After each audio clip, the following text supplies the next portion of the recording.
man bu ma doon maçon franc-maçon dinaa ko wax lu ma ciy ragal samay xarit yu rëy ay franc-maçon lañu bu ma doon franc-maçon man amul ko. Imam dama toog benn kilifa yi franc-maçon. mu wax ma loo xam ne. dama yéemu. lan nga wax nga ne. benn kilifa yi franc-maçon. kon yow xam nga leen. présenté ma leen. xoola pour lan. vraiment bul laaj bul lijjanti. présenté ma leen léegi mu wax ma lu am solo PDF. lu méngóog li nga wax mu ne ma. am naa ci ay xarit yàgg naa dem seen yëf parce que bon aussi c'est des intellectuels yoo xam ne dañuy discuter sur les vrais problèmes du monde. c'est quoi l'objectif. Potam. gis ñu def benn reportage. pardon reportage de 30 et quelques minutes xaw ma 13 minutes. le gars commencé bi ma commencé musique. ba tey. c'est biographie. ami. famille. voyage. concert bàyyiwul. dara. loolu moom war na ko jëlal 1 mois de recherche. multiplier égal. ba trouver 600 xaw ma lan mais voilà. ce qui explique que kii. il est dedans. après dama toog ma ne non est-ce que donc li ñu may jiite yëngu ma ko. c'était cohérent. waaw religieux nga nekk sëriñ ci dëkk bi bu nga déggee information boobu ban yëg-yëg nga ci am ci Sénégal bi nga xamante ni dañuy wax ni ki c'est un pays laïque waaye jullit yi ñoo fi ëpp doole.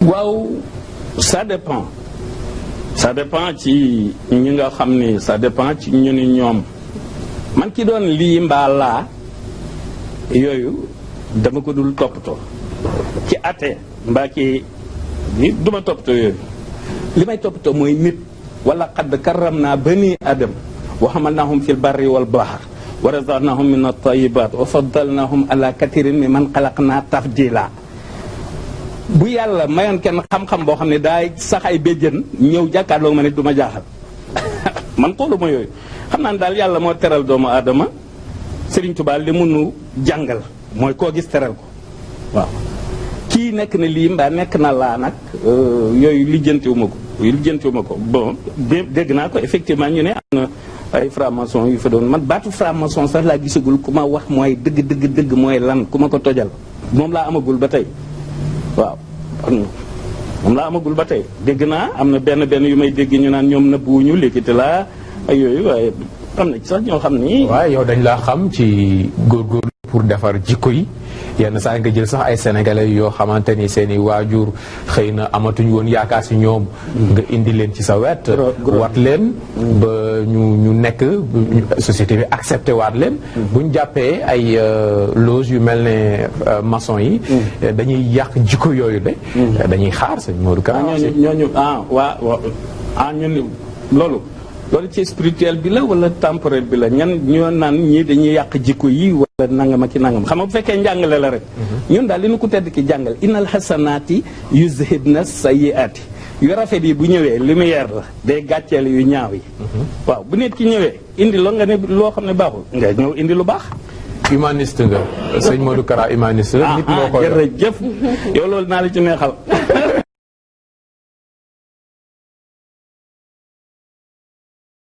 Youssou Ndour franc-maçon la waaw wala déet. auzu billaahi mina seytaani rajiim. xamuma sax lu muy tekki billaahi wallaahi barke Sëriñ Tuuba.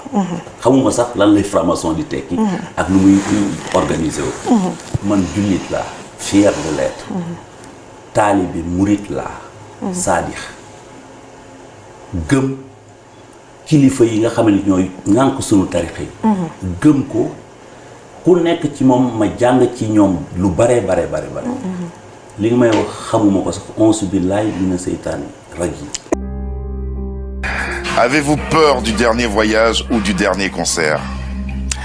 Le dernier concert, je crois que ça sera sur scène où je partirai quoi, devant tous les fanatiques. C'est votre souhait, ça. C'est ce que vous souhaitez pour vous. J'ai comme l'impression, parce qu'il y a des moments ça m'arrive sur scène, je vais le dévoiler maintenant, où c'est vraiment, je sais pas comment l'expliquer quoi, mais bon, et peut-être un jour je partirai comme ça aussi. Merci beaucoup, Papa Wemba. Tant comme je plane, comme je suis en train de planer quoi. Alors ça c'est porté par l'énergie du public peut-être. Peut-être, je sais pas quoi. franc-maçonnerie mi ngi fi dugg yàgg na mais le premier sénégalais Birane Sadi ku dem ci net yi da nga ko gis bi dugg ci franc-maçonnerie à Saint-Louis c'est en 1882 Blaise Diagne mii ñu tudde suñu aéroport bi ku nekk xam na ne franc-maçon bu mag la woon bu fës Ginette Eboué la première femme de Senghor et Senghor lui-même c'est nag franc-maçonnerie presque kenn duute wu ci même l'ancien président Abdou Diouf et ainsi de suite ñu ne Rihanna daf fiy ñëw le 2 encore février retenez bien les dates ñu ne déet ñu ne Macron daf fiy ñëw Macron ku nekk xam na ne franc-maçon la Rihanna ku nekk xam na ne franc-maçon la ci Illuminati yi la bokk nëbbatuwul sax ñooñu donc ñu gis ne loolu ku foog ne hasard la du hasard c'est bien organisé alors les musulmans du Sénégal dal di def réaction boo xam ne jàpp naa ne ñëw na ci waxtoom démb liir nañu fa mi ngi circuler dans le net c'est dans la presse aujourd'hui la franc-maçonnerie a réagi la Grande Loge de France génn na benn communiqué le 26 ne li xew Sénégal ñoom duñu ko tolérer parce que ils nous ont empêchés de nous réunir lañ wax alors dal di lancer benn défi ne ñoom duñu nangu ay obscurantistes di leen xañ seen liberté parce que ñoom adduna bi naka jekk depuis 26 ans ñi ngi def seen réunion régulièrement mais pour la première fois au Sénégal ay obscurantistes jóg empêché leen ba ñu daje loolu nag dañ ko jël en considération dañ jël acte ci fait boobu et dañ jël les mesures nécessaires pour faire face alors c'est en quelque sorte des menaces voilées mais démb ci aéroport yemuñu foofu rek dañu lancer beneen inviter les autorités sénégalaises à ne pas donner de visa à Rihanna parce que donc dugg nañ ci suñuy institution sunu constitution bi même nga xam ne réplique constitution française la c'est d'inspiration maçonnique la laïcité bi ñu imposé ku nekk xam ne ne la laïcité c'est le moyen le plus efficace qu'utilise la franc-maçonnerie mooy jumtuwaay bii nga xam ne moom la franc-maçon yi di jëfandikoo pour doxal seen politique ñoom laïcité bàyyi ko jaral na leen dee ñoo ko créé ñoo ko théorisé ñoo ko génne laïcité mënoo ko traduire ci benn langue ci langue Sénégal yi mënoo ko wax ci pulaar ku la laajoon luy laïcité doo ko wax ku la ko laaj ci wolof doo ko xam ci joolaar xamuloo ko ci séeréer xamuloo ko alors que mi ngi ne fàng ci suñ constitution lu mu fiy wut bu dee tolérance africain kenn du ko jàngal tolérance ñun suñuy aada tolérance la ñu jàngal bu dee ci wàllu diine bu dee ci yeneen wàll xamuñu yeneen. asalaamaaleykum sunu mbokk yi di suivre seen chaîne bi di Décrypto TV waaw tey nag ñu ñëwaat def benn taxaw seetlu ndax boo leen gisee sax tey vidéo bi dafa xaw a aléatoire c'est parce que dañu gis yoo xamante ni dafa bëre ñu koy prononcer muy le mot franc-maçon ñu koy prononcer ci télé yi dans les médias ñu jàppee que nag benn affaire bu banal et là ñu ci gis ay nit yoo xamante ni dañuy toog naan am naa ay xaritu franc-maçon waaw wax nañ ma lii te lii dafa am solo lii xam nga loolu lépp ce n'est rien d'autre que leur promotion ils ne font que la promotion des francs-maçons parce que ñoom seen lépp dañ ko calculer minutieusement qu'est-ce qu'ils disent nous utilisons la presse et ses sentiments en notre faveur pour contrôler le flux de l'information kon nga xam ni maanaam ñun dañuy dox nii rek mais on est contrôlé ñu bañ ko ak ñu nangu ko si on ne fait rien ndax bu ñu jàppee ni rek ça n'arrive qu'aux autres gis nga ce qu'on voit dans les télés on peut jamais les croire tant qu'on les a pas vécu li ngay gis doo ko gëm tant que dalu la wala mu dal ku la jeg c'est parce que bu ñu jugee di wax ce n'est pas que nit yi dañuy wax kii day wut xaalis wala dara nous on a notre boulot loolu dama bëgg mu leer ñu dana am suñu liggéey lii nag mën a doon sax suñu xeetu jàmm yàlla parce que suñu borom dafa am lu mu wax mu gis benn xeet boo xamante ni xeet bi dañ ko daal mooy muy dafa yónni malaaka bi ni ko boo demee nga alagal ma xeet boobu mais malaaka ba mu demee ba di ala xeet bi dafa fekk koo xamante ni jaamu rek lay def deful leneen lu dul jaamu yàlla lu kookoo tax yàlla alagul xeet lu kookoo tax malaaka bi wàññeeku ba mu demee dafa ni suñu borom man de fekk naa fa koo xamante ni jaamu rek lay def looloo tax alaguma leen yàlla ni ko boo demee njëkkeel si kooku dellul nga njëkkee si kooku parce que kooku bu génnoon transmettre xam-xam amaan dina am ñu mu jubbanti waaye moom dafa tëju wéet ci boppam rek si xuwaam googu yaakaar ni moom daal du tekki liñ ko waa parce que moom mi ngi jaamu yàlla lépp mais du loolu xel yàlla daf ñu ko jox kon travail bi du benn ñaar la travail lu may wax rek le travail horizontal et le travail vertical bi nga xamante ni sa diggante ak nit ñi la ak bi nga xamante ni sa diggante ak sa borom la ñun dañuy wase suñu aqulay taala parce que li ñu gis rek la ñuy wax dañ nekk si réew boo xamante ni dafa garaaw parce que da ngay dem ba naan on sait plus qui croire te loolu boo xasee bay dugal sa bopp rek iblis mi ngi ñëw nit ñi bëri aussi dañu bëgg di dund si juste milieu waaw jullit la wala kii la religieux la waaye damay def lii pour mu clair le juste milieu n'existe pas digg bi amul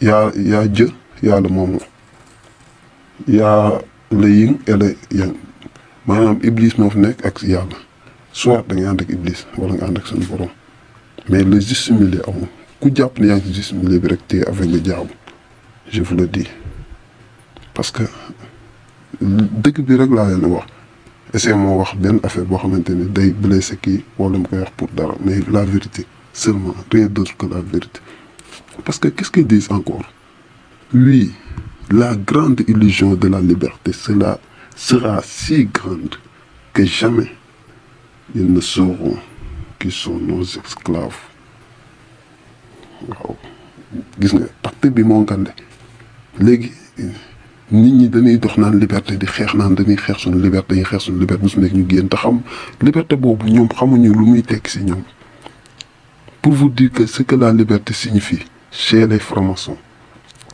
mooy comme li Bouddha defoon Bouddha dafa xëy ñu ne ko Bouddha moo doon le dieu du soleil ñu ne ko Bouddha est-ce que Dieu existe mu ne Dieu n'existe pas peuple bi di commencé di foo di jaaxaan di def lu leen neex di naan sanga di def lu leen neex le lendemain ñu ñëw ni ko Bouddha est-ce que Dieu existe Bouddha leen oui Dieu existe dëkk bi ñëpp def taj def tekk kenn defatul dara qu'est-ce que Bouddha voulait enseigner gis nga dafa ne leen gis ngeen boo leen jàppee ni yàlla am na ni ngeen di tënkoo ak boo leen jàppee ni yàlla amul ni ngeen di libre mun leen c'est à vous de choisir foofu la dut jóge léegi ñu dugal dut sa bopp ni la yàlla yin et la yang le bien et le mal muy si kilo bi Youssou Ndour boobu gis nga ko mu koy sol ko noir et blanc boobu looloo yin et la yang ñoom nee nañ le bien et le mal sont intrinsèquement liés maanaam Dieu et Lucifer sont liés mënoo def bii bàyyi bi foog nga boole ñoom ñaar ñëpp alors que yëpp ce sont des mensonges aussi xam naa nag bu may ñëwaat ci vidéo yi damay def boo xamante ne spécialement pour comme ni ma ko waxee woon par vidéo waaye daal ñun bu amee solo rek wala bu nekkee loo xamante ni moom ñu ngi ciy aviser rek ñun dañ ciy wax parce que duñu seetaan benn dara loo xamante ni nii dafay gàllankoor suñu réew wala di gàllankoor suñu diine luy yàq diine moom dañ ciy taxaw commentaire yi gis nañ yenn commentaire yi ñu ngi ciy kontaan abonnement yi waaw lépp daal dañ koy def ngir te yàlla tax wutuñu si dërëm nag parce que comme ni ma koy waxee rek ceci est le pacte secret que nous vivons pour le restant de nos vies présent et futur. Décryptant TV. N'oubliez pas d'abonner et d'activer la cloche de notification. ñu ngi leen di jaajëfal. Récipiendaire. L'ordre maçonnique dans lequel vous avez demandé à être admis pourrait peut-être un jour exiger que vous versiez jusqu'à la dernière goutte de votre sang pour sa défense et pour celle de vos frères. Le cas échéant, consentez-vous à le faire, ce sacrifice? Oui, monsieur. Puisqu'il en est ainsi, frère expert et frère maître des cérémonies, amenez le récipiendaire à l'autel des serments afin qu'il prête son serment.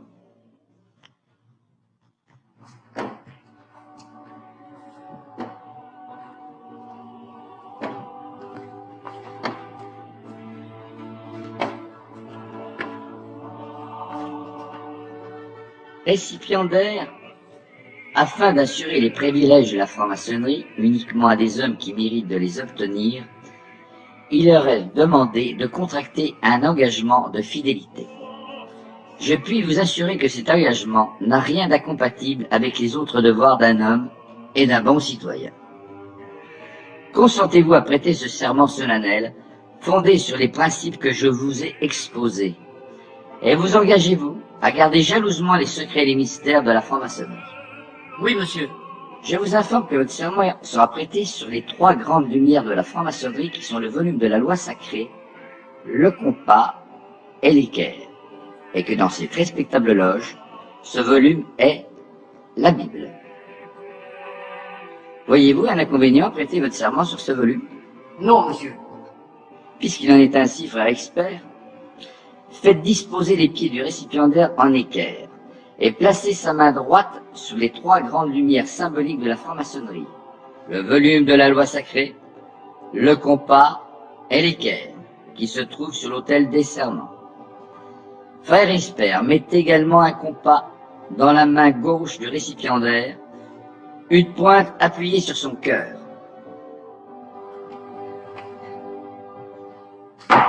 Debout et à l'ordre de mes frères, épée en main.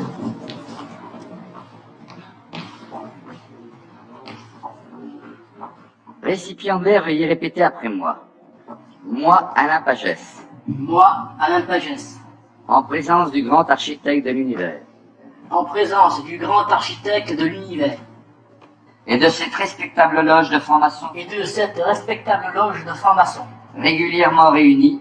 Régulièrement réunis. Et dûment consacrés. Et dûment consacrés. De ma propre et libre volonté. De ma propre et libre volonté. Je jure solennellement sur les 3 grandes lumières de la franc-maçonnerie. Je jure solennellement sur les 3 grandes lumières de la franc-maçonnerie. De ne jamais révéler. De ne jamais révéler. Aucun des secrets de la franc-maçonnerie. Aucun des secrets de la franc-maçonnerie. À qui n'a pas qualité pour les connaître. À qui n'a pas qualité pour les connaître. Ni de les tracer. Ni de les tracer. Écrire. Écrire. Buriner. Buriner. Graver. Graver. Ou sculpter. Ou sculpter. Ou les reproduire autrement. Ou les reproduire autrement. Je jure d'observer. Je jure d'observer. Le principe de l'ordre maçonnique. Le principe de l'ordre maçonnique. De travailler la prospérité de ma respectable loge. De travailler la prospérité de ma respectable loge. D'en suivre régulièrement les travaux. D'en suivre régulièrement les travaux. D'aimer mes frères et sœurs. D'aimer mes frères et mes sœurs. Et de les aider. Et de les aider. Par mes conseils et mes actions. Par mes conseils et mes actions.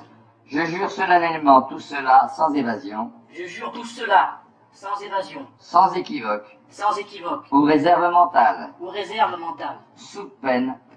Sous peine. Si je devais y manquer. Si je devais y manquer. D'avoir la langue arrachée. D'avoir la langue arrachée. Et la gorge coupée. Et la gorge coupée. Et d'être jugé. Et d'être jugé. Comme un individu dépourvu de toute valeur. Comme un individu dépourvu de toute valeur. Et indigne d'appartenir à la franc-maçonnerie. Et indigne d'appartenir à la franc-maçonnerie. Moi, Alain Pagès. Moi, Alain Pagès. Je préférais avoir la gorge coupée. Je préférais avoir la gorge coupée. Plutôt que de manquer à mon serment. Plutôt que de manquer à mon serment. Levez la main droite et dites je le jure. Je le jure. Frère expert, cher maître des cérémonies, conduisez le néophyte entre les colonnes.